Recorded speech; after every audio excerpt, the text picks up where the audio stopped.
Global Typhoon, Chairman TV. Weather update.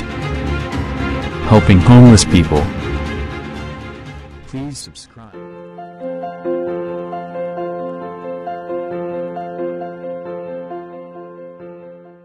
Umaga po, ito po ang latest update natin para nga po dito sa mini-monitor natin na ngayon nga po ay si Bagyong Ramil. Si Bagyong Ramil nga po, namataan nga po ito dito sa may eastern section na nga po ng Bicol region.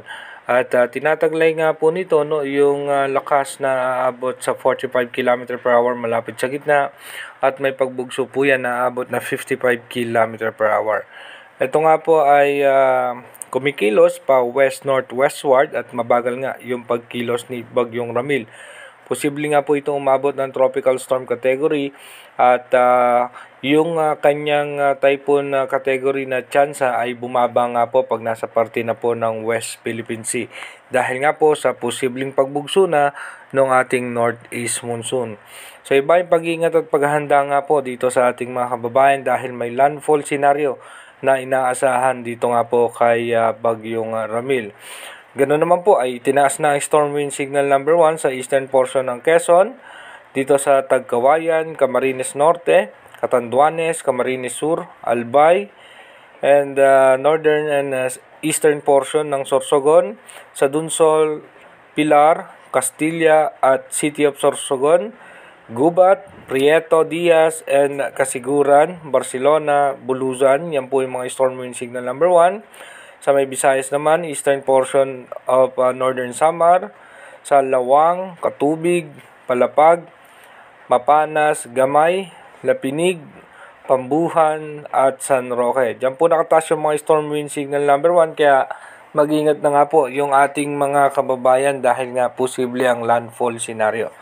Dito naman po sa may forecast track na inilabas ng Bagong Pag-asa DOST, halos hindi naman nagkakalayo yung kanilang forecast track ng European Center. Halos parehas nga na ito po'y posibleng pumasok o yung entry point nga po niyan sa may parte nga po ng Aurora at ang exit point po niyan sa may parte ng Ilocos.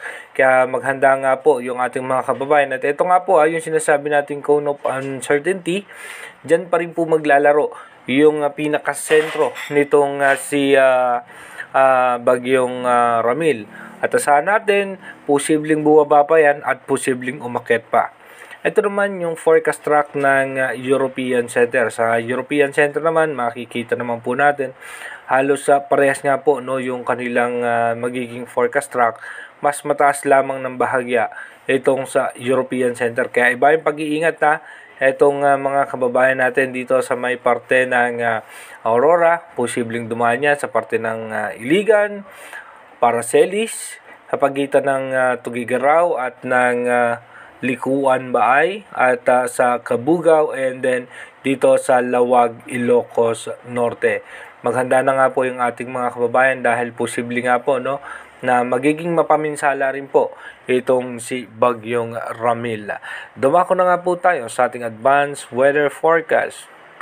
Dito po sa ating advanced weather forecast. So bukas nga po by October 18, ito po ay nasa halos dito na nga po sa may parte ng Catanduanes. At pagdating naman po ng alas 2 ng hapon ng October 18, dito mapapansin nga po natin na halos mararamdaman na po yan hanggang sa parte ng Metro Manila. Pagdating naman po ng October 18 ng alas 8 ng gabi, paangat naman po yan dito sa parte ng Central Luzon. At pagdating naman po ng alas 11 ng gabi, dito makikita naman po natin na tatawirin niya nga po itong pagitan ng Aurora at papunta nga po yan dito sa may exit point niya sa Ilocos Norte. Kaya maghanda nga po yung ating mga kababayan dyan dahil nga po posible itong makabuwal ng mga puno at magdulot ng mga pagbaha at pagguho ng lupa. Pagdating naman po ng October 20, makikita naman po natin yan dito sa West Philippine Sea, yung pagbugso naman ng posibleng northeast monsoon o yung amihan na posibleng magpahina dito nga po sa bagyo. At by October 21, tuluyan na po yan nakalabas ng ating Philippine Area of Responsibility. At pagdating nga po ng October 22, magkakaroon tayo pa ng bagong low pressure area pero mababa naman ang tsansa na maging isang ganap na bagyo. By October 23, asahan natin magiging maulan nga po yung ating bansa dahil sa low pressure area. Dito naman po yan sa parte ng Palawan, Mindanao at ng Visayas. At pagdating naman po ng October 24, maulan pa rin po sa ating bansa. Then pagdating ng October 25, asahan natin na maulan pa rin po. At ito nga po, no, yung posibleng northeast monsoon ay makaka-apekto na sa parte ng extreme northern Luzon.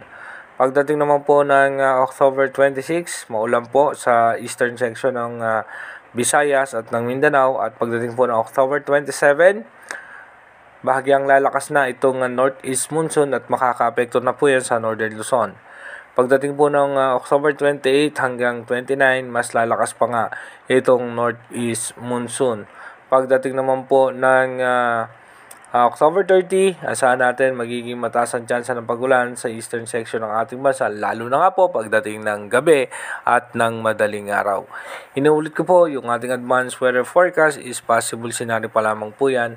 Malaki pa rin po ang posibilidad na magbago po lahat yan. Kaya manatili tayong tumutok sa ating advanced weather forecast para malaman natin yung mga posibleng sama ng panahon na makaka-apekto sa ating bansa. Mag-iingat po tayo palagi. God bless po sa ating lahat.